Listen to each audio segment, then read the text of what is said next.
오늘 하나님께서 우리에게 주시는 말씀은 호세아 6장 6절 말씀 같이 보겠습니다. 구약 성경 1262쪽에 보시면 호세아 6장 6절 보도록 하겠습니다. 구약 1262쪽에 있습니다.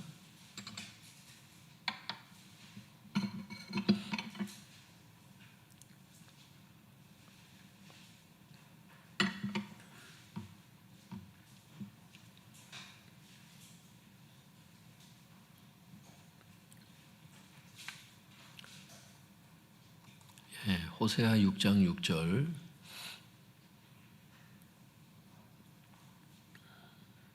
우리 한 목소리로 같이 읽어보겠습니다. 호세아 6장 6절입니다. 시작. 나는 인애를 원하고 제사를 원하지 아니하며 번제보다 하나님을 아는 것을 원하노라. 제목을 한번 따라해 보겠습니다. 참된 신앙생활, 참된 신앙생활.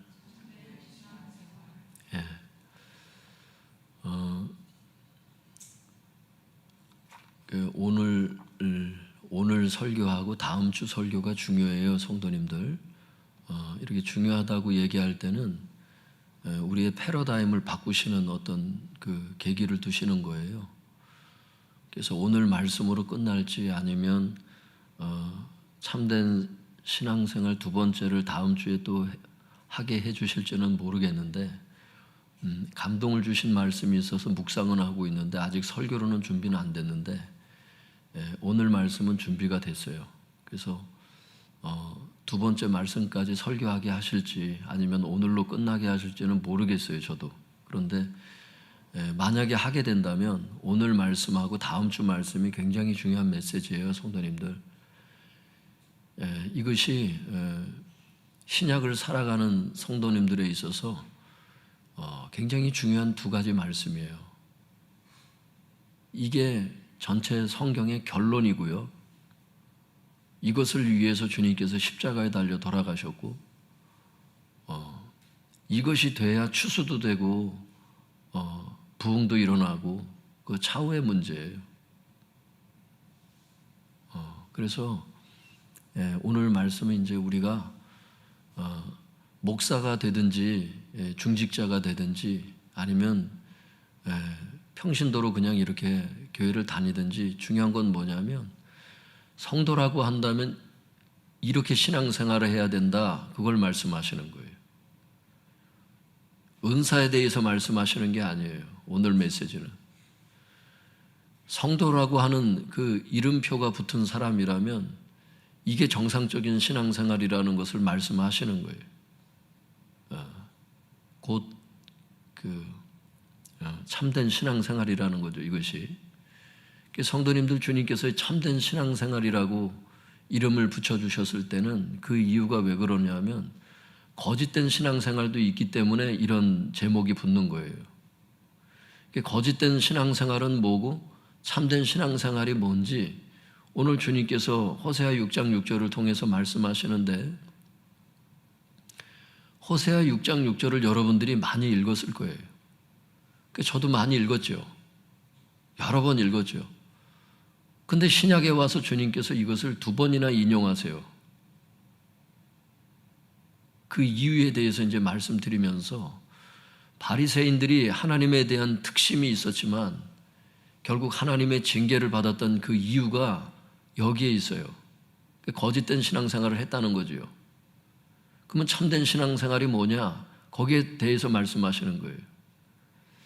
오늘 이 메시지가 심각한 것은 신앙생활을 오래 한 사람들 가운데 이 바리새인의 병이 걸린 사람들이 많아요. 한국 교회가 이런 분들이 많다고 얘기할 수 있어요. 제가 경험한 것에 의해서도 저는 충분히 말씀을 드릴 수 있어요.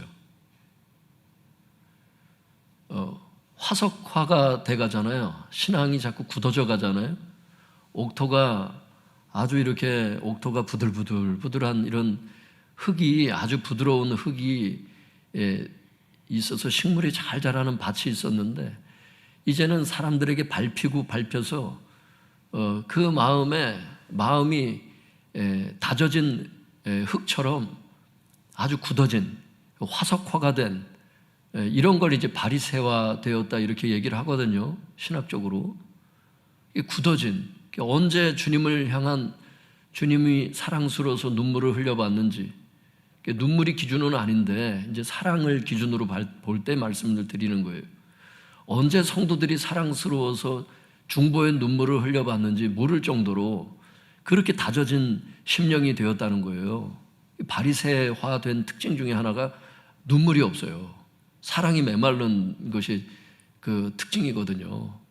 이게 한국 교회 가운데 그대로 그게 재현되어 있어요. 목사들도 그래요. 저도 목사지만 화석화가 된 부분이 많이 있어요. 목사님들이 그런 모습이 많이 있고요. 훌륭한 분들도 많이 있겠지만 처음에는 훌륭했는데 바리새화 되어가는 것이 많이 있다니까요. 성도님들, 장로님들 중에 처음에 장립 받을 때는 아주 하나님에 대한 겸손한 마음을 갖고 성도님들에 대해서 겸손한 마음을 갖고 성가대도 하고 가서 남자인데도 가서 주걱으로 밥도 퍼주고 막 그런 겸손한 신앙생활을 하다가 장로 장립 받은 이후로 사람이 변하는 사람들이 많아요. 그때부터 이제 계속 손가락질을 하면서 뒷짐지면서 이거 해라 저거 해라 시키기는 하지 솔선수범은 하진 않아요. 봉사는 이렇게 해야 되는 것이다. 솔선수범하는 사람이 적고요. 어떤 이 룰을 가지고 어떤 규칙과 신앙적인 기준을 가지고 사람들을 논단하고 비판하는 그런 것들이 많거든요. 그런데 여러분 기억하세요? 모세를 보고 주님께서 말씀하시기를 그의 그 겸손함이 이 땅의 모든 사람보다 승했다고 주님 말씀하셔요. 굉장히 겸손한 사람이 모세였어요. 그런데 성도님들 그거 아세요? 모세가 백성들이 자꾸 하나님을 시험하고 원망하고 그러니까 이 반석에서 내가 물을 내랴 이 패역한 족속아 하면서 주님께서 반석을 가리키기만 하라 그랬는데 그걸 반석을 2번을 치면서 막 혈기를 부리면서 이 패역한 족속아 하면서 백성들을 바라봤던 그게 말의 비판의 죄뿐만이 아니라 사랑이 없을 때 비판이 나오거든요. 그러니까 원망의 죄가 있다는 걸 알아. 원망의 그 죄의 기준이 있지. 성경에 원망하지 말라 그러잖아요. 원망은 죄라고 분명히 나와요, 성경에. 그러니까 죄의 기준을 알고 있어. 그런데 백성을 향해서 예전에는 중보기도 하고 하나님 이 백성을 멸하지 말아달라고 막 눈물 흘리기도 했던 그 마음이 이제는 어디 가고 원망의 죄를 지은 그 백성을 향해서 이 패역한 족속가 입으로다가 이제 그 백성을 욕을 해요. 비판을 해요. 비판의 말을 하면서 주님께서 모세 보고 가나안 땅에 너 못 들어간다 그랬어요. 왜 그러냐 하면 입술로 비판의 죄를 지은 것도 지은 거지만 그래서 종의 분수를 넘는 죄를 지은 건 맞지만 그 마음에 사랑이 없어서 그래요. 사랑이 있으면 말씀의 기준을 넘어가는 성도들을 보면서 눈물이 나고요. 사랑이 없으면 비판이 나오고 이래요. 이 한국 교회가 지금 이 눈물을 잃어버린, 목회자들이 눈물을 잃어버린, 중직자들이 눈물을 잃어버린, 국가를 위해서 눈물을 흘렸던 그 눈물이 어디 가고 이제는 국가를 향해서 욕만 하고 비판만 하는 모세의 모습은 없는지, 성도들을 향해서 중보의 눈물을 흘렸던 교회가 이제는 말씀의 기준을 많이 알았다고 해서 그 기준에 도달하지 못한 성도들을 향해서 중보의 눈물을 흘리는 것이 아니라 이제는 비판의 말을 하게 되는, 여기에 대해서 하나님께서 오늘 통렬히 말씀하시는 주님의 눈물이 묻어있는 그런 설교입니다. 오늘 설교가. 신앙생활을 꽤 한다고 하는 분들일수록 오늘 말씀을 잘 들으셔야 돼요. 그래야 초신자들이, 연약한 성들이 죄를 범할 때 같이 죄열을 입지 않아요. 바리새인들이 왜 죄를 지었는지. 650년, 바리새인이 나타나기 전에 650년 전에 호세아 선지자의 시대가 있었는데 그때도 바리새인들처럼 똑같이 화석화가 되어 갔어요. 자기들은 참된 신앙생활을 한다고 그랬는데 하나님 보실 땐 거짓 신앙생활을 했다고 말씀하세요. 그러니까 왜 거짓 신앙생활을 하게 됐을까? 거기에 대해서 그 이유를 주님께서 오늘 6장 6절에 말씀하시는 거예요. 그러니 얼마나 중요해요, 성도님들. 오늘 이 말씀을 알고 우리가 제대로 말씀에 반응한다면 우리가 그 화석화의 길을 걸어가지 않을 수 있다는 거니까. 주님을 사랑했던 그 초심, 성도들을 사랑했던 그 초심, 영혼들을 향한 불타는 그 사랑이 계속 유지될 수 있는 비결이 여기에 있으니까 오늘 이 말씀이 얼마나 중요한 우리의 패러다임을 바꿀 수 있는 말씀이냐 이 말입니다. 그러니까 오늘 말씀이 굉장히 중요한 말씀이라고 주님께서 인도를 하시는 거예요. 다시 한번 따라해 보겠습니다. 제목을 참된 신앙생활. 참된 신앙생활. 호세아 6장 6절 읽어보겠습니다. 시작. 나는 인애를 원하고 제사를 원하지 아니하며 번제보다 하나님을 아는 것을 원하노라. 성도님들, 이제 이 말씀을 이렇게 연구를 해보면 두 개의 동의 대구절로 이렇게 구성이 되어 있어요. 두 개의 그 뜻이 같은 그 뭉태기로다가 이 대구절로 이렇게 되어 있다고. 그러니까 어떻게 뜻이 같은 두 개가 이렇게 서로 대구를 이루고 있느냐? 제가 설명을 좀 드리면 인애라고 하는 요 단어하고 하나님을 아는 것, 요 단어와 요게 같은 뜻으로 쓰여요. 이 구절에서. 그 다음에 제사와 번제가 같은 뜻으로 사용이 됩니다. 그래서 학자들은 이 구절을 두 개의 동의 대구절이다 이렇게 얘기를 해요. 그렇다면 인애와 하나님을 아는 것이라고 하는 것이 이게 같은 뜻인데 그러면 한마디로 이것을 뭐라고 번역을 해야 되느냐? 신약 성경에 주님께서 마태복음에 9장과 12장에 요 성경 구절을 주님께서 인용하는 그 구절이 나와요. 거기에서 주님께서 이 구절을 인애라고 하는 요 단어를 어떻게 번역을 하셨냐면 긍휼이라고 번역을 하셨어요. 9장에서, 마태복음 9장에서. 마태복음 12장에서는 이것을 자비라고 번역하셨어요. 이게 그런데 원어적으로는 똑같은 단어예요. 사랑이란 뜻이야. 그러니까 하나님을 아는 것이라는 게 뭐냐? 사랑이라는 거예요. 그 인애가 뭐냐? 사랑이라는 거예요.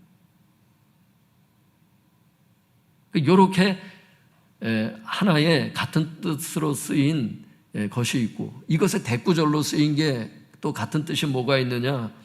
제사와 번제가 있어요, 성도님들. 이 제사와 번제는 예배지요. 지금으로 얘기를 하면. 근데 이것을 예배라고만 딱 단정 지을 수는 없어요. 주님의 해석을 보면. 왜 그러느냐 하면 마태복음 9장에 주님께서 이 말씀의 구절을 인용할 때 어떻게 인용하셨냐 하면 예수님께서 회개한 죄인들과 함께 식사 교제를 하셨어요. 그랬더니 바리새인들이 하지 못할 일을 했다면서 예수님을 정죄하죠. 죄인들과 같이 어울린다고. 성경에 죄인들과 어울리지 말라 그랬잖아. 시편 1편에도 보면은 오만한 자의 자리에 죄인의 길에 서지 않아야 되잖아. 그게 맞잖아.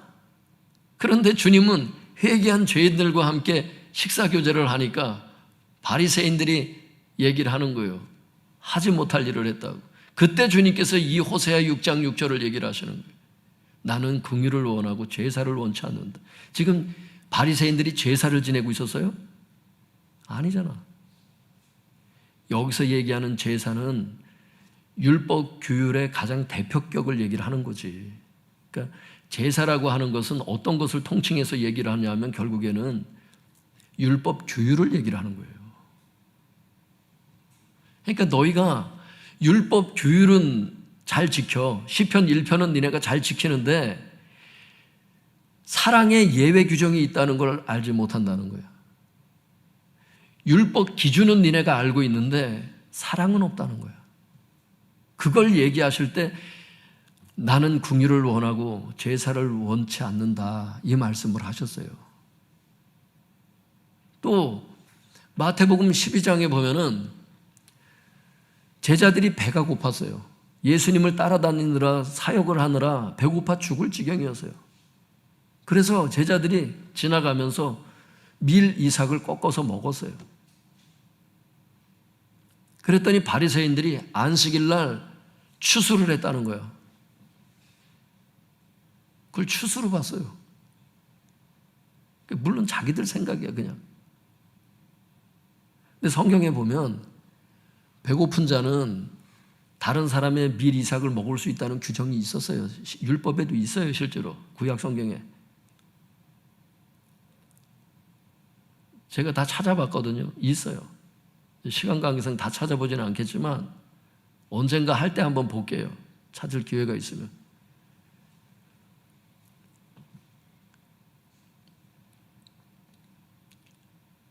근데 바리새인들이 안식일 날 하지 못할 일을 했다면서 당신의 제자들이 하지 못할 일을 했다고 그럴 때 주님께서 하신 말씀이 그거예요.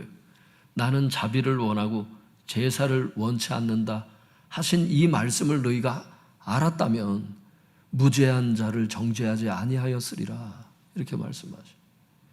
그 바리새인들이 호세아 6장 6절 말씀을 몰랐던 거예요. 알긴 알았지. 그 사람들은 율법을 다 외우는 사람들이니까 이걸 왜 몰랐겠어요. 그런데 이 말씀의 뜻을 몰랐던 거야.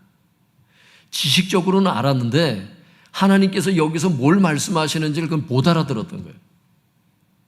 그러니까 이 호세아 6장 6절을 못 알아들으면 바리새인처럼 똑같이 그럴 수 있어요.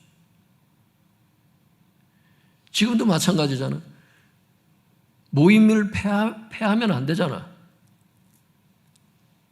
주일날 당연히 교회를 나와야지. 근데 주일날 부득이하게 나오지 못하는 사람들이 있어요. 여기 부득이 못 나온다는 것은 하나님과 그 사람이 양심상 알고 있는 것들이겠지. 전혀 정죄감이 없어야겠지. 예를 들어서 몸이 아파서 죽을 지경이에요. 사지를 쓸 수 없는 성도도 있어요. 영상 예배를 틀어주는 게 당연한 겁니다. 그런데 바리새적으로 얘기를 하면 이렇게 얘기를 하는 거예요. 안식일 날 교회를 나와야 되는데 안식일을 네가 범했다는 거야. 주님께서 말씀하시는 거예요. 율법 규율은 네가 알고 있는데 사랑이 없다는 거야. 사랑이 있다면 어떻게 반응한다고요? 하나님도 인정하시는 어쩔 수 없는 상황이라면 그건 중보할 필요 없이 그냥 넘어가야 되겠지만 그럴 수 있지 이러고 넘어가야 되는 거고, 하나님이 죄라고 말씀하셔. 그 사람이 빠진 것에 대해서 그것은 어쩔 수 없는 게 아니어서, 그것은 여러분처럼 지금 이런 중직자들이나 지금 신앙생활 잘하는 금요일 정도 나오는 분들의 입장에서는 어떻게 생각해야 돼? 눈물의 중보가 나와야 되는 게 정상이야. 그런데 바리새인들은 어떻게 했다는 거예요? 안식일을 범했다면서 어쩔 수 없는 상황 가운데서 지금 주님 따라다니느라고 지금 밥을 먹지 못할 지경으로 가는 사람들을 향해서 죄를 지었다고 비판을 한 거예요.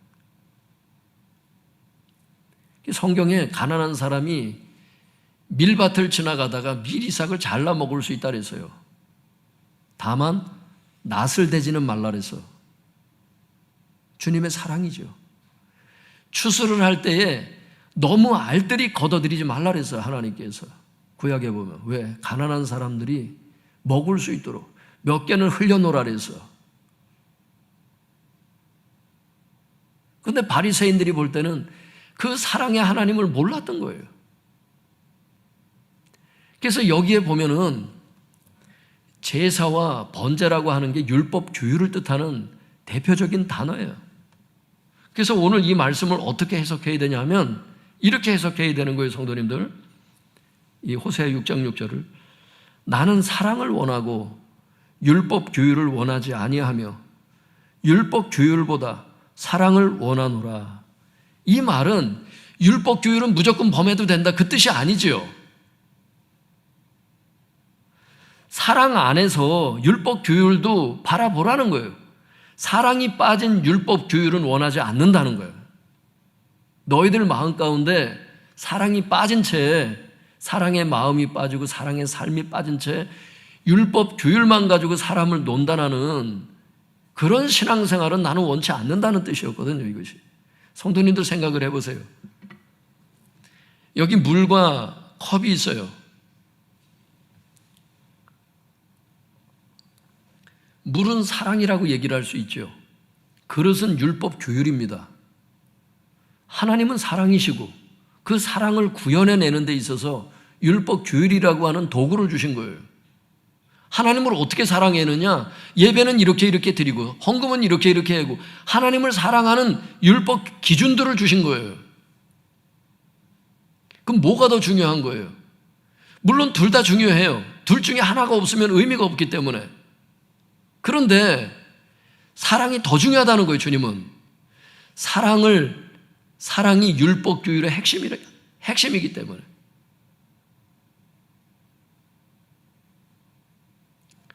율법 규율은 사랑을 담는 그릇이기 때문에, 즉 사랑의 표현이 율법 규율이기 때문에.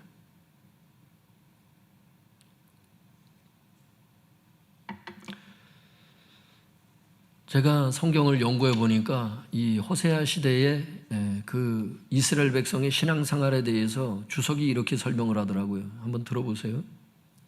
당시 이스라엘 백성들에게 하나님께서 호세아 6장 6절 말씀을 왜 말씀하셨을까? 여기에 대해서 주석이 이렇게 토를 달고 있더라고요. 당시 이스라엘 백성들은 사랑의 마음과 사랑의 삶이 빠진 채 외적인 율법 규율만 잘 지키면 하나님을 기쁘게 해 드릴 수 있다고 생각하면서 신앙생활을 했다. 하지만 하나님은 그들을 심판하셨다.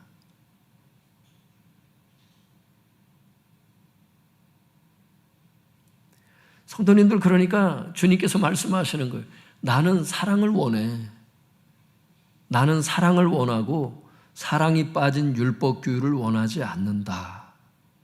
이렇게 말씀하신 것은 율법 규율을 지킬 필요 없다 이 말씀을 하신 게 아니라 사랑의 마음이 빠진 채 율법 규율을 지키고 그걸로 사람들을 바라보는 너무 엄격한, 사랑이 빠진 너무 엄격한 신앙생활을 말씀하시는 거예요. 여러분, 하나님 사랑하지 않고도 제사 드릴 수 있잖아요. 그죠? 립싱크 하면서도 찬양할 수 있잖아요. 그런 걸 원치 않으시는 거예요, 하나님이. 사랑이 담겨 있는 율법 규율이 필요하다는 거예요, 주님은. 생각해 보면 그래요. 하나님은 도대체 어떤 분이실까 생각을 해보면 안식일 제도를 누가 만드셨어요? 하나님은 만드셨어요. 사람들이 너무 쉬지를 못하는 거예요. 일평생 일하다가 죽는 거예요. 주님께서 뭐라 그러셨어요? 아담과 하와가 범죄함으로 저주를 받아 평생 수고하고 땀을 흘려야 먹고 살 수 있는 상황 속에서 하나님께서 이스라엘 백성에게 축복하셔서 내가 엿새 동안 일하고 7일에 쉬었으니까 안식일 제도를 두니까 그땐 너희들이 쉬고 종들도 쉬고 가축들도 좀 쉬게 해라. 하나님의 사랑이 묻어 있어서 안식일 그 기준이. 그래서 안식일을 지키지 않고 나무를 베는 사람이 있었어. 어쩔 수 없는 상황이 아니고 그냥 범한 거야. 그건 돌로 쳐서 죽이라 그랬어, 주님께서.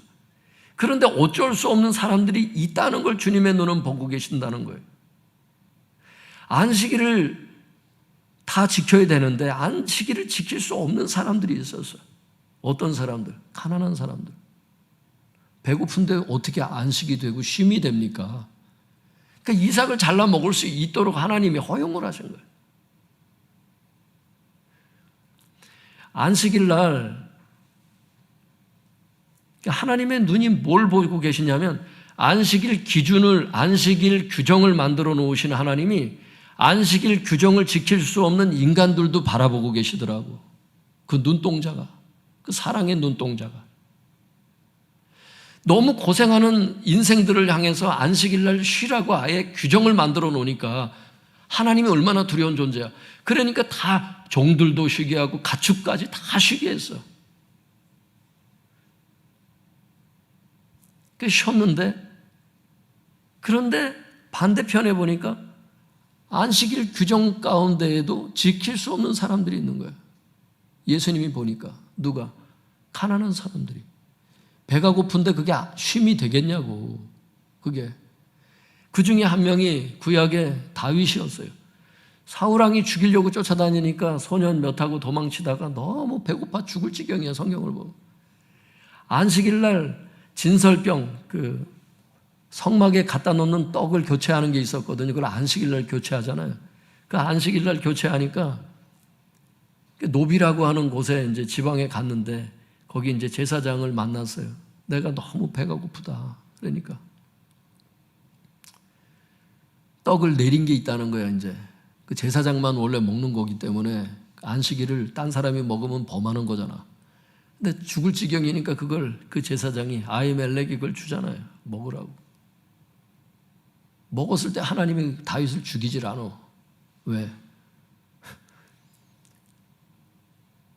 안식일 날 그 떡이라도 먹고서 배가 불러서 안식을 하는 게 안식일이야.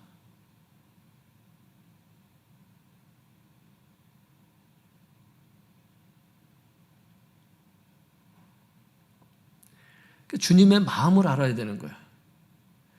안식 규정은, 그러니까 안식일이 사람을 위해서 있다는 거야. 사람이 안식일을 위해서 만들어진 게 아니고 안식일이 사람을 위해서 만들어졌다고 주님께서 말씀하시는 거예요. 모든 규정은 인간을 위해서 만들어 놓은 겁니다. 사랑의 율법이에요. 구약도 마찬가지고 신약도 마찬가지고. 율법과 선지자를 빨래처럼 짤 수만 있다면 하나님 사랑과 이웃 사랑이 나온다고 주님이 친히 말씀하셨어요. 그게 성경 말씀 해석하면 제가 드린 그 말씀이에요. 그걸 해석하면 강령이라는 단어가 그 얘기거든. 거기에 사랑이라는 율법에 모든 율법과 선지자의 말씀이 다 사랑의 계명에 다 매달려 있다는 거예요. 주님께서 오셔서 새 계명을 주시겠다고 말씀하셨지만 사실 그것도 사랑의 계명이에요. 형제자매의 사랑에 대한. 그러니까 오늘 하나님께서 우리에게 뭘 원하시는 거냐면, 한국교회 가운데 뭘 원하시냐면 하나님께서 하지 말라고 하는 죄의 기준이 있어요. 순종하라고 하시는 말씀의 기준이 있어. 이게 다 사랑의 표현으로 주신 거야. 어떻게 사랑으로 행할 수 있는지를. 그러니까 우리는 이 기준을 알면서 동시에 하나님께서 바라보실 때 이 기준을 지키지 못한 사람들에 대해서 하나님께서 사랑의 눈으로 바라보고 계시는, 물론 어쩔 수 없는 상황 가운데 있는 사람들에 대한 것도 바라보시고 알면서도 어쩔 수 없는 게 아닌데도 범하는 사람들도 있겠지만 중요한 건 뭐냐면 우리 마음 가운데 그 하나님의 사랑의 눈동자를 닮아야 된다는 거예요.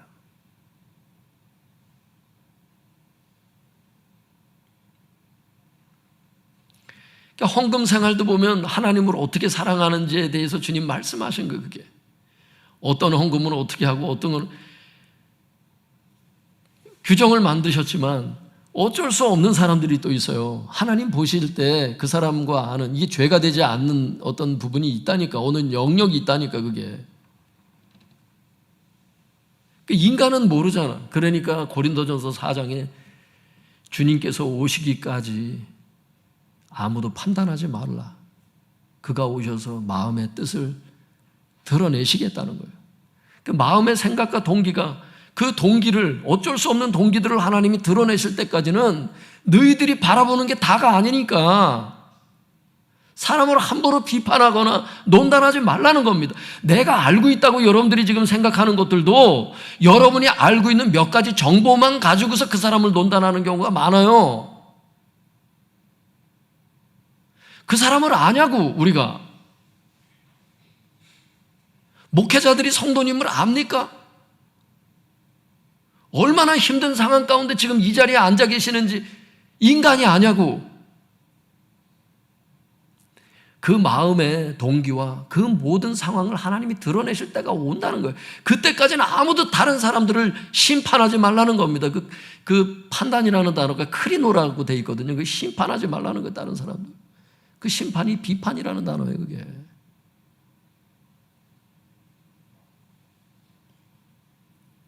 오늘 이 말씀을 깨닫고 나면 우리가 깨닫게 될 거예요. 아, 내가 여태까지 무슨 신앙생활을 해온 것인가? 내가 여태까지 무슨 목회를 해온 것인가? 주님을 위한다고 했지만 사랑이 없는 목회, 사랑이 없는 신앙생활이 무슨 의미가 있는가? 그러니까 주님께서 호세아 시대에 인도에서 이스라엘 시대 때도 마찬가지지만 인도에까지 가가지고 향품을 사다가 해외에서 수입해가지고 하나님께 제사 드렸는데 하나님께서 그 제사 안 받겠다 그러신 거예요, 그게. 겉으로 보면 굉장히 화려하게 예배드리고 겉으로 보면 굉장히 부흥한 것 같고 굉장히 교회가 추수된 것 같지만 실질적으로는 썩어가고 있다는 거예요, 하나님 보실 때. 그런 제사 원치 않는 거예요. 사랑이 빠진 율법교회를 나는 원하지 않는다는 겁니다. 이 말을 들을 때 우리가 형제 자매 사랑을 지금 하고 있는지를 보라는 거예요. 우리 가운데 눈물이 있는지 보라는 겁니다. 이 사랑이라는 단어를 주님께서 해석한 단어를 제가 헬라어 단어를 찾아보니까 그 단어가 무슨 뜻이냐면 긍휼, 자비 이렇게 돼 있지만 그 중간에 이런 단어더라고요. 한번 따라해 볼까요? 동정심. 동정심. 예를 들어서 성도님들 가운데 중보해 주세요. 우리 엄마가 아파요. 그랬을 때 그 마음에 동정심이 일어나야 되거든. 이번에도 누가 부탁을 해서 명절 기간에 이제 제가 계속 그분 위해서 기도했거든요. 저도 뭐 24시간 계속은 아니겠지만 계속 틈나는 대로 그분 위해서 기도하고 어머님 위해서 기도하고 그랬는데 여러분 동정심이 있어야 된다는 거예요. 동정심. 누가 다쳤다. 기도해 주세요. 그냥 다쳤나 보다. 이게 아니라는 거예요. 누가 가난하다. 가난한가 보다. 이게 아니라는 겁니다. 마음이 괴로워야 돼. 그게 동정심이 사랑이라는 거예요. 사랑이 빠진 율법주의를 지키는 그런 신앙생활 하나님이 심판하신다는 게 이 호세아 6장 6절이에요. 이게 얼마나 두려운 말씀이냐고. 뭔 신앙생활을 해오고 있는 거냐고 이게 지금. 주님 헛고생했네요 여태. 천국 가려고 신앙생활 했는데 주님이 원하시는 거짓 신앙생활, 주님께서 원하시는 참된 신앙생활이 아니라 주님이 호세아 6장 6절에 이스라엘 백성을 심판하셨던 그 말씀대로 650년이 지난 바리새인들이 650년이 지난 이후에 바리새인들이 예수님께 똑같이 그런 죄를 저질렀고 2000년이 지난 예수님 시대로 2000년이 지난 우리들도 똑같이 바리새인처럼 신앙생활하고 앉아있네요. 사랑이 없는, 동정심이 없는 신앙생활. 여러분, 주님께서 원하시는 신앙생활이 동정심이라는 거예요. 동정심. 하나님을 만난 사람들, 구원받은 백성들, 교회 가운데 동정심이 있는가? 한국 교회 가운데 동정심이 있는가? 여러분, 동정심이 있으면 어떻게 되겠어요?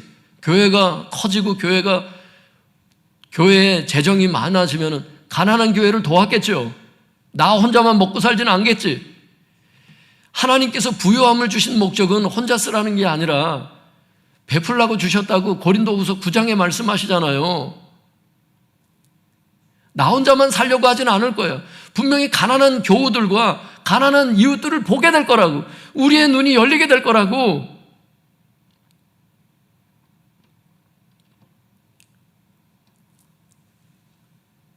오늘 제가 주님께 와서 기도를 하는데 주님께서 저에게 이러세요. 영혼들을 사랑하면 여러분 오늘 설교를 들으면 이런 게 궁금할 거예요. 주님 기준을 말씀하셨는데 말씀의 기준을 율법 규율을 말씀하셨는데 어쩔 수 없이 이거를 지킬 수 없는 사람들이 이제 그런 부류가 있고 지킬 수 있는데 불순종하는 사람들이 있는데 물론 둘 다 우리는 사랑으로 반응해야 되겠지만 이 둘을 어떻게 분별을 합니까? 주님께서 말씀하시기를 그 영혼을 사랑하면 분별이 될 거라 그러시더라고.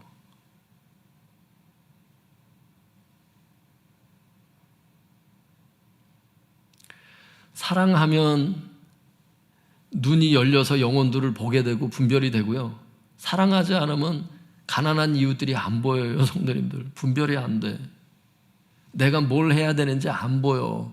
사랑이 답이더라고. 사랑하면 성도들이 보이고 이웃들이 보여. 내가 어떤 역할을 해야 되는지. 구태여 서로 봉사하라 이런 말씀 모르는 사람이라 할지라도, 초신자라 할지라도 사랑하면 어떻게 해야 하는지 자기 행동에 분별이 임하고 그 성도가 분별이 되고 어떻게 해야 되는지 보인다는 거예요. 사랑이 없기 때문에 안 보이는 거죠. 소경인 거죠. 여러분, 소경은 사랑이 없는 자들이 소경이에요. 그래서 안 보이기 때문에. 주님께서 바리새인들에게 소경이라 그랬잖아요. 소경이 소경을 인도하면 구덩이에 둘 다 빠진다고. 그러니까 우리는 오늘 간절히 기도해야 될 거예요. 하나님, 나의 눈을 열어주세요. 그것은 내 마음에 내 옆에 앉은 지체들을 사랑하는 마음입니다. 말로서가 아니라, 지식이 아니라 진짜 가슴이 동하는 동정심이 내 마음에서 꿈틀꿈틀대게 하여 주옵소서. 그게 진짜 참된 신앙생활 하는 성도고 살아있는 성도라고 합니다. 형제를 미워하는 자는 살인하는 자라고 말씀하죠. 이따 얘기하겠지만 주님 밖에 있는 사람들이래. 교회는 다니는 것 같고 하지만 비판하는 성도는 주님 밖에 있는 사람이래. 아유, 저 사람이 이런 사람입니다. 저 사람이 저에게 이렇게 했고요. 저 사람이 나에게 이렇게 말을 했고요. 저 사람이 핸드폰으로 나에게 이렇게 했습니다. 주님께서 물어보세요. 그래서 그게 진실이라 할지라도 그 사람이 어떤 상황 가운데서 어떤 마음의 동기로 어떤 삶의 지친 모습으로 그런 얘기를 했는 줄 아느냐? 그 동기를 네가 다 알아? 그게 진짜라 할지라도, 네 말이 맞다 할지라도, 그러면 그렇게 너에게 행하면 너는 그러면 그렇게 반응하는 게 맞는 거니? 내가 너에게 그렇게 가르쳤니? 주님 그렇게 말씀하실 거예요 아마. 형제를 사랑해라. 그러면 어떻게 행해야 될 바가 보일 것이다. 이렇게 말씀하실 겁니다.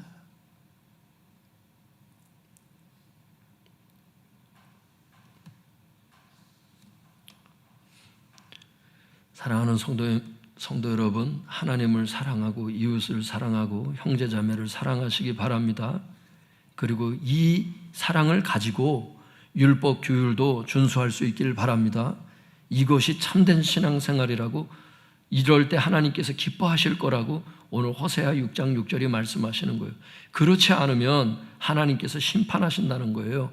호세아 시대 이스라엘 백성처럼, 예수님 시대의 바리새인처럼 2000년이 지난 지금도 이렇게 화석화된 이런 신앙생활을 하는 성도들은 하나님이 심판하시겠다는 거예요. 어떤 사람들에게? 사랑이 빠진 채 율법 규율만 지키려고 하는 그런 사람들에게.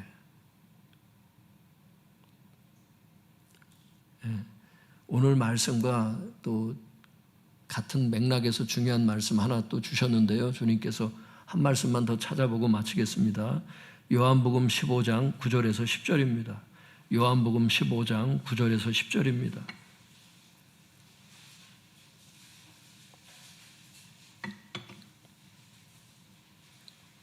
요한복음 15장 9절에서 10절, 신약성경 174쪽에 있습니다. 신약성경 174쪽에 보시면 요한복음 15장 9절에서 10절입니다.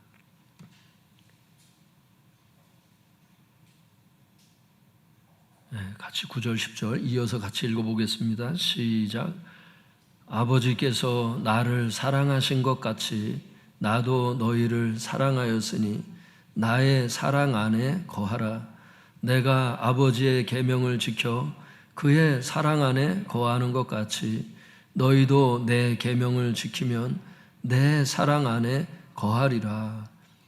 9절 말씀 끝에 보면요, 또 10절 말씀 끝에 보면 이 말씀들이 이제 우리에게 주시는 메시지인데요. 9절 말씀에 주님께서 이렇게 말씀하세요. 나의 사랑 안에 거하라, 이렇게 말씀하세요. 거하라는 것은 머물러 있어라 이런 뜻이에요. 원문을 찾아보면 나의 사랑 안에 머물러 있어라, 이렇게 제자들에게 말씀하세요. 머물러 있지 않는 사람도 있기 때문에 그러면 주님의 사랑에 머물러 있어라. 어떻게 해야 주님의 사랑에 머물러 있을까? 그걸 10절에 말씀하시는 거예요. 어떻게? 내 계명을 지키면 내 사랑 안에 머물러 있게 될 것이다. 이렇게 돼 있어요. 주님의 계명은 아까도 얘기했잖아요. 계속 사랑의 계명.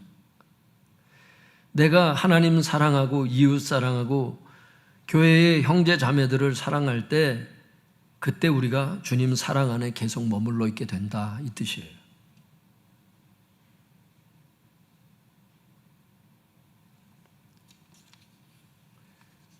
그러면 성도님들,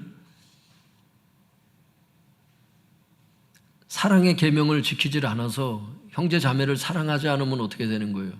주님의 사랑 안에 있는 게 아니고 주님 밖에 있다는 뜻이잖아. 그래, 그런 뜻이라니까요. 여러분, 사랑할 수 있길 바랍니다. 그래서 주님 사랑 안에 계속 머물러 있길 바랍니다.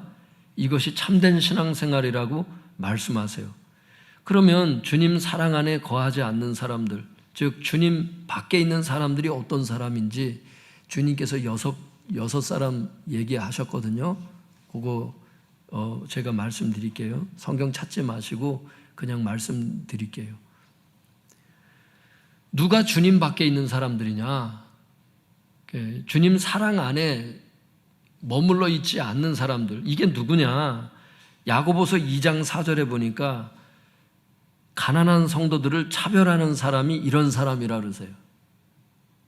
그렇죠. 사랑 안에 거하지 않으니까. 가난한 성도들을 보면서 부한 사람들이 들어오면 앞에 자리에 앉으라 그러고, 가난한 성도가 들어오면 야고보서 2장에 보면 여기 앉든지 어디에 앉든지 하라는 거예요. 관심이 없어요. 그러니까 사람을 차별하지 말라고 성경에 말씀하세요. 여러분, 사람을 차별하는 사람들은 오늘 잘 들으세요. 주님 밖에 있는 사람이래. 어떤 연유로 말미암아 사람을 차별해. 성경에 보면 사랑도요, 편애하지 말래. 똑같이 사랑하래. 그런 면에서 난 우리 아버지가 참 잘하셨다고 생각해. 아버지 돌아가실 때 조금 있었던 땅을 3남매에게 똑같이 3분의 1씩 땅 나눠주고 돌아가시더라고. 편애하지 않으시고. 할렐루야. 편애하면은 자식들이 섭섭하고 자꾸 엇나가게 되거든요. 그거 있어요. 성도들도 그래. 내 목사님들한테 그래서 항상 말씀드리잖아요. 그지? 편애하지 말라고. 편애하지 말라고. 똑같이 해라고. 규율을 똑같이 하라고. 어떤 사람한테는 편의를 봐주고 어떤 사람한테는 편의를 안 봐주고 이러지 말고 규율이 있으면 똑같이 사랑해라. 할렐루야. 네, 가난한 성도들을 차별하는 사람이 하여튼간 주님 밖에 있는 사람이래. 두 번째, 주님께서 비추신 말씀이 마태복음 18장 10절에 보면은 무시하는 사람. 이 소자 중에 한 사람도 무시하지 마라. 내 아버지께서 그 사람의 그 천사 그 얼굴을 매일 배웁는다는 거예요. 그 천사가 아버지의 얼굴을 매일 배웁느니라. 그래서 무시하는 사람은 주님 밖에 있는 사람이래. 여러분, 우리 마음을 지금 점검해 보라는 거예요. 주님께서 이 거룩한 거울을 지금 비추시는 거예요. 차별하는 사람이 주님 밖에 있는 사람이고 사람을 무시하는 사람이 주님 밖에 있는 사람이에요. 어린아이라 할지라도 그러면 안 된대, 주님께서. 교회 안에 어린아이들이 있잖아요. 어린아이들도 귀하게 봐야 돼. 어린애들은 상대해주지 않고 이러면 안 돼. 똑같이 인사하고 똑같이 예뻐해주고. 할렐루야. 그렇게 하라는 거예요. 무시하는 사람이 주님 밖에 있는 사람이랍니다. 그러니까 존중하라는 거예요. 제가요, 성도님들, 저는 20대 때 저는 그 어린아이를 존중하는 걸 잘 몰랐어요. 그걸 누가 가르쳐주는 사람도 없었어. 그때 당시는. 근데 제가 결혼을 하고 애를 낳아보고서 그걸 알았어요. 똥도 가리질 못하고 오줌도 가리질 못하지만, 그리고 그 아이가 이제 자라잖아요. 근데 이 아이를 내가 인격으로 대해야 되겠다는 마음이 자꾸, 부모도 처음부터 부모의 그 상태가 딱 완성이 되는 게 아니고 애를 키우면서 나도 같이 자라가더라고. 그래서 아이를 존중해야 된다는 걸 알았어요. 아이의 인격을. 이걸 주님께서 가르쳐 주셨어요. 주님께서 결혼을 하든 직장 생활을 하든 어든 주님께서 그곳에서 사랑을 배우라는 거거든요. 결혼을 했느냐? 그 결혼 생활 가운데서 사랑을 배우라는 거예요. 그 중에 하나가 존중하는 걸 배우기 시작하잖아. 존중하는 거를. 배우자를 존중하는 마음 중에 하나가 어떤 거예요? 아무리 화가 나도 해서는 안 되는 아킬레스건 검과 같은 거는 절대 건드리지 않는다. 이 마음에 딱 가지고 있는 거예요. 내가 아무리 인생을 살면서 부부 싸움을 하고 싫은 소리를 해서, 부부 싸움이 주로 말싸움이겠지만 주로 기분 진짜 최악의 상황이 돼도 내가 결코 해서는 안 되는 이 두 가지만큼은 내가 말하지 않겠다.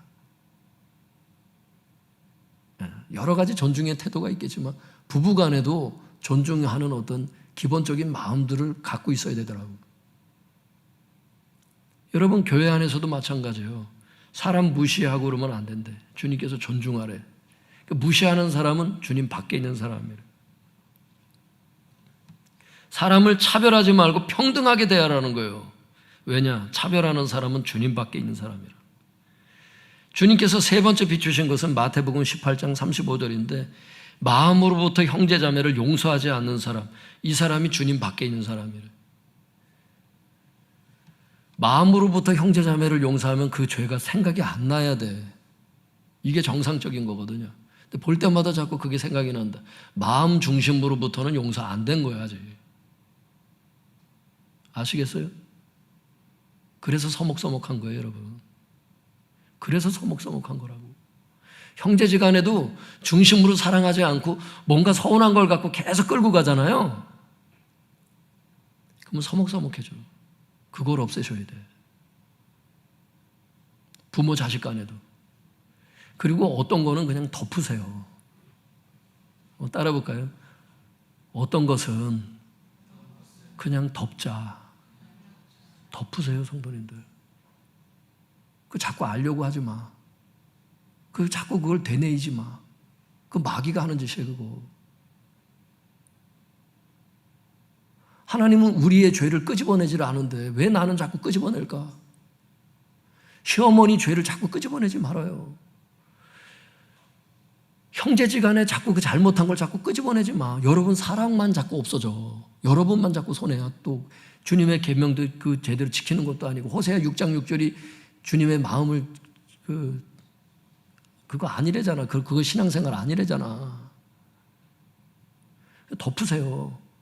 이해가 안 되면 그냥 주님 나 같은 사람도 용서하셨는데 나도 덮자. 그게 사랑이거든. 그냥 손해보자. 그냥 덮어. 때가 돼서 얘기할 때가 있으면 그때 기억나게 하신다면 만약에 얘기하는 한이 있어도 덮으세요.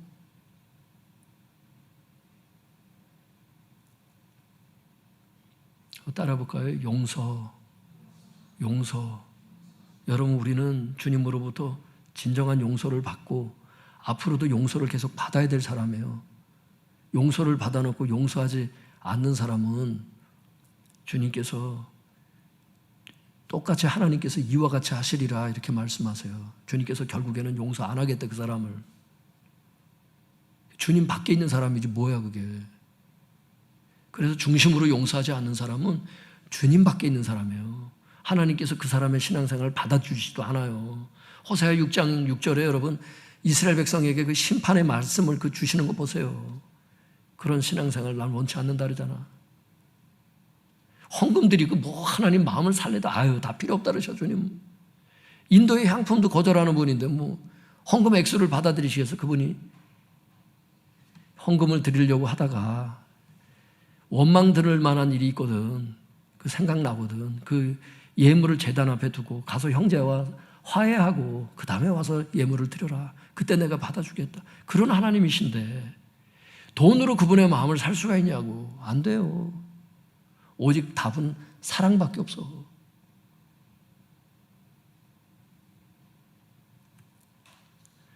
주님께서 비추신 것은 뭐냐면 용서하지 않는 사람은 주님 밖에 있는 사람이라는 거예요. 용서한 사람은 주님 안에 있는 사람이고, 네 번째, 형제자매를 비판하는 사람이 주님 밖에 있는 사람이래요. 로마서 14장 10절에 보면 그 말씀이 있잖아요. 형제를 비판하는 자가 누구냐? 그는 하나님의 심판대 앞에 반드시 서리라. 믿음이 강한 사람은 믿음이 약한 자를 비판하지 말고, 믿음이 약한 사람은 믿음이 강한 사람을 비판하지 말아라. 서로 다 아는 게 아니라는 거예요. 남의 하인을 비판하는 너는 누구냐? 그 종의 일어섬과 누움이, 그 세우시는 권능이 주님께 있다는 거예요. 여러분, 우리는 형제 자매지만 또 주님의 입장에서 보면은 우리가 다 주님의 종들이거든요. 봉사한다는, 그분을 섬긴다는 측면에서. 우리 한 사람 한 사람은 형제 자매이면서 성경에 보면 뭐라고 말씀하시느냐면 주님의 종들이래다. 그러니까 주님 말씀하잖아. 로마서 14장에 남의 하인을 비판하는 너는 누구냐? 그 종을 넘어뜨리래도 주님께서 하실 거고, 세우시는 것도 주님께서 하시는데 누가 누구를 갖다가 그렇게 하냐? 그래서 여러분, 형제자매를 비판하는 사람은 주님 밖에 있는 사람이래. 아까도 얘기했잖아요. 모세가 형제자매 비판하다가 가나안 땅 못 들어갔다고. 그게 우리의 샘플이야. 모세가 그 지경이에요. 가장 겸손한 사람도 비판할 수 있다는 걸 아셔야 돼. 깨어 있어야죠. 모세가 그 지경이니까. 우리도 예외되는 사람이 없어. 목사님들이 예외되는 사람이 없어. 우리도 그거로다가 가나안 땅 못 들어갈 수도 있어. 성도들 비판하다가. 성도님들은 또 성도를 비판하고, 성도님 입장에서 또 목회자의 어떤 연약한 부분이나 이런 게 있다고 할 때 그걸 또 감싸주질 않고 비판하다가 서로 멸망하고 헐뜯다가 그냥 다 지옥 갈 수도 있어. 정신을 차리라는 거죠. 주님 밖에 있을 수 있다니까. 다섯 번째는 형제자매가 헐벗고 일용할 양식이 없는데 구제하지 않는 사람, 이 사람이 주님 밖에 있는 사람이래. 그래서 야고보서 2장 15절에서 17절에 보면 헐벗고 먹을 것이 없는데 평안히 가라, 배불리 하라, 이렇게 립싱크만 한다는 거야. 이 사람이 주님 밖에 있는 사람이라는 거야. 말과 혀로만 사랑하지 말고 행함과 진실함으로 사랑하라는 거야. 그게 호세아 6장 6절처럼 하지 말라는 거야. 할렐루야. 기독교 역사를 이렇게 쭉 살펴보면 성도님들, 초대교회 성도님들이 가난한 성도가 대다수였어요. 왜냐하면 교만한 사람들, 많이 배운 사람들은 주님께 잘 오질 않았나 봐. 먹고 살만한 사람들은 오긴 왔는데 가난한 것을 다 팔아서, 가난한 사람들 가진 것을 다 팔아서 가난한 사람들에게 나눠주고 나를 쫓으라고 부자 청년한테 얘기를 했는데 안 팔아. 결국에는 가난한 사람들이 대체적으로 다 예수님을 믿었거든요. 마음이 가난하니까. 병든 사람, 이런 사람들. 그래서 구제가 중요해가지고 안수 집사님도 뽑고 교회에서 구제 사역을 했는데, 지금은 다 먹고 살만해서 웬만하는 사람들은 끼니를 거르지는 않거든요. 근데 여전히 가난함이 있어요. 그 필요를 채우라고 주님 말씀하시는데 못 본 사람처럼 그럼 주님 밖에 있다는 거예요, 이제.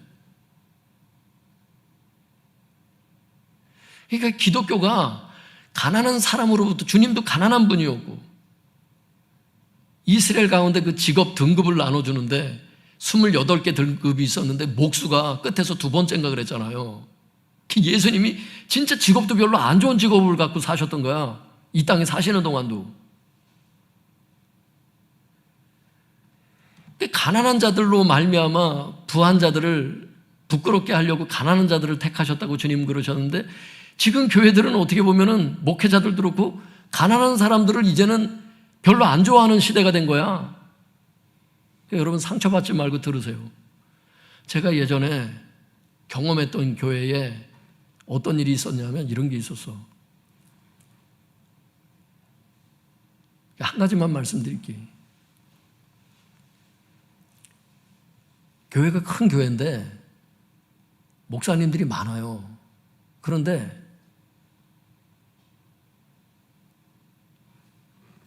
교구를 나누다 보면은 가난한 지역에 교구가 있고 잘 사는 사람들이 사는 그 동네에 교구가 있고 그렇잖아요.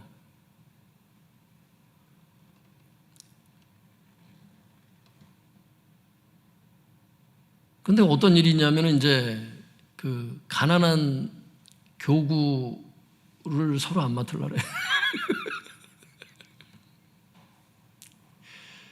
그래서 그 교구를 나눠주는 수석 부목사님이 이제 그걸 교구를 나눠주는데, 수석 부목사님하고 친한 사람은 잘 사는 교구 나눠주고, 수석 부목사님의 눈밖에 나거나 별로 좀 자기하고 친하지 않으면 저 가난한 동네를 나눠줘요.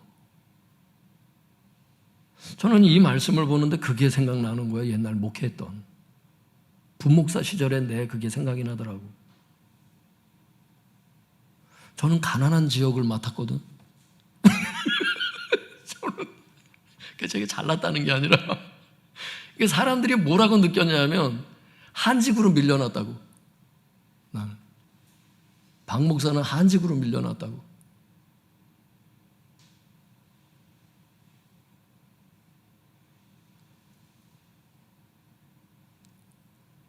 하나만 얘기를 하려는데 또 하나가 생각나는. 또 다른 교회에서는 이런 일이 있었어요. 담임 목사님이 별로 경험도 없는 나에게 이제 그 어떤 목사님이 이제 사임하고 이제 다른 임지로 가셨기 때문에 그 자리가 비었기 때문에 나에게 이제 그 교구를 맡으라 그랬어. 그냥 사람이 비었기 때문에 맡으라 그런 거죠. 제가 뭘 잘나서가 아니라. 근데 맡은 그 교구가 잘 사는 동네의 교구여서, 여러분 제가 잘 사는 동네 교구도 맡았던 사람인 것을 알 수 있길 바랍니다.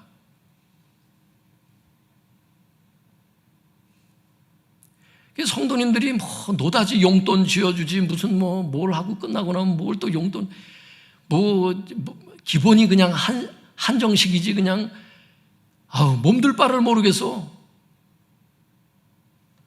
그랬더니 가장 높은 그 부목사님이 담임 목사님한테 가서 얘기를 하는 거야. 그거를 저렇게 저 목회자에게 그거를 맡기냐고. 셈이 나가지고.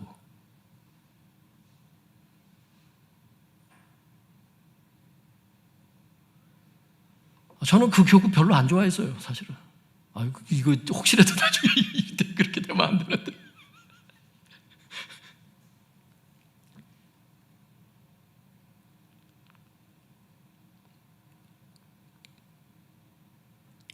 하여튼간 거두절미하고 제가 드리고 싶은 말씀은 뭐냐면, 목회자들 사이에서 부인할 수 없는 것은 가난한 사람들을 멸시한다는 거였어요. 가난한 성도들을. 다는 아니었겠지만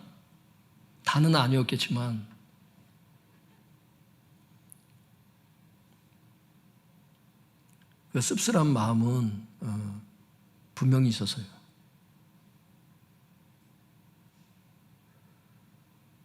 호세아 6장 6절을 통해서 오늘 주님께서 주님 밖에 누가 있는지, 여러분 목회자들 중에 주님 밖에 있는 사람이 난 많을 수 있다고 생각해. 저를 포함해서 조심해야 된다고 생각해.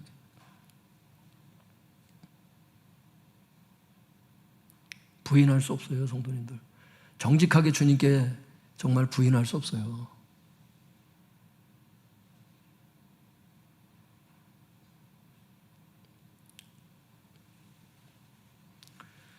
제가 그 교구를 왜 싫어했냐면, 돈은 많고 이사신방 있습니다. 이사했습니다. 이사신방 해주세요. 가고 그랬는데, 어떤 게 마음이 제일 슬프냐면 돈은 많은 분들인데 주님을 사랑하질 않아. 그래서 싫었어요. 그분들을 위해서 물론 중보하고 제가 할 수 있는 역할은 했지만 사랑이 없어요. 돈은 많은 교구였는데 서로 물고 뜯어요. 성도들끼리 미워하고요, 싸우고요, 뒤에서 뒷담화하고요. 제가 본 교회는 교회가 아니었어요. 성경과 다른 교회였어요. 주님께 개척하게 해달라 그랬어요, 사실 제가.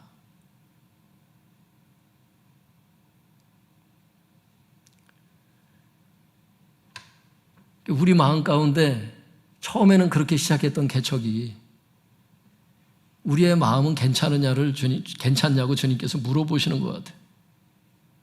그 마음이 계속 가고 있니?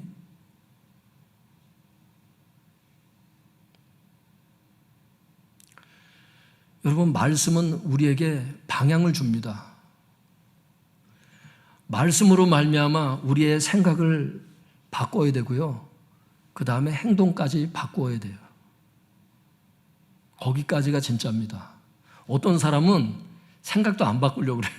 생각을 바꿔야, 여러분의 이 패러다임을 바꿔야 그 다음에 행동도 나와요. 생각을 안 바꾸잖아요.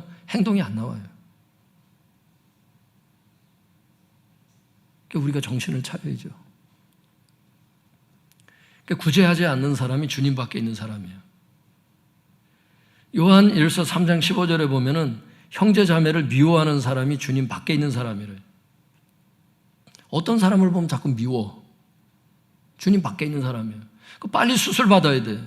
주님, 내 영혼을 부인할 수 없어요. 주님, 오늘 말씀을 듣고 보니까 내가 그런 사람이에요. 정직하게 주님의 말씀을 대면하셔야 돼.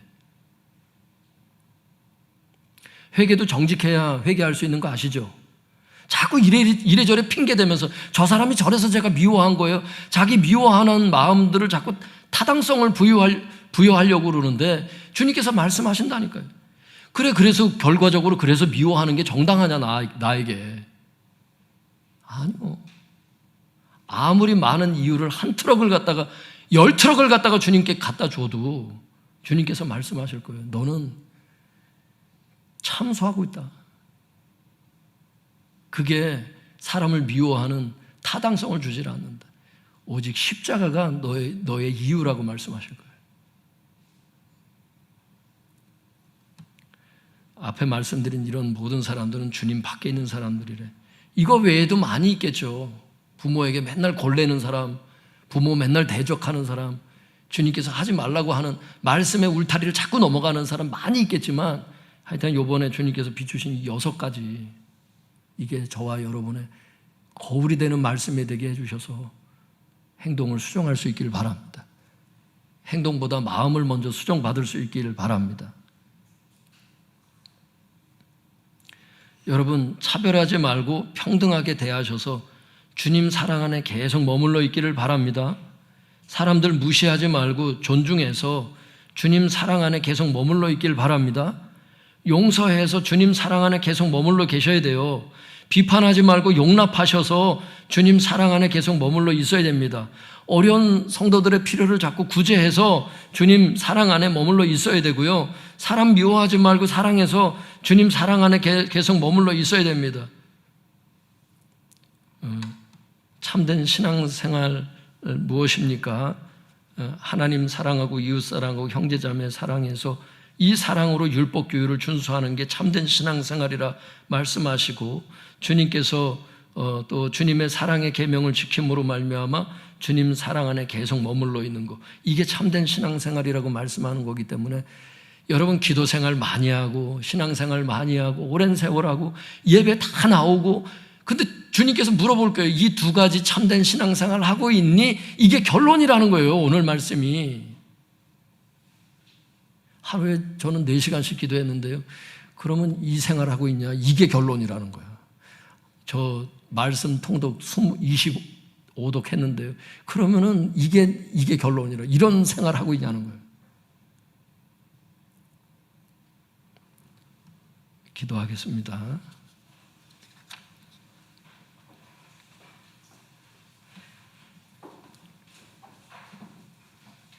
주님께 우세요, 성도님들. 주님, 나를 고쳐달라고 기도하세요. 내가 헛다리 짚고 왔다고 기도하세요. 고백하세요. 내가 마음이 따뜻한 사람이 되게 해달라고 기도하세요. 주여, 주여 부르짖고 기도하겠습니다. 주여.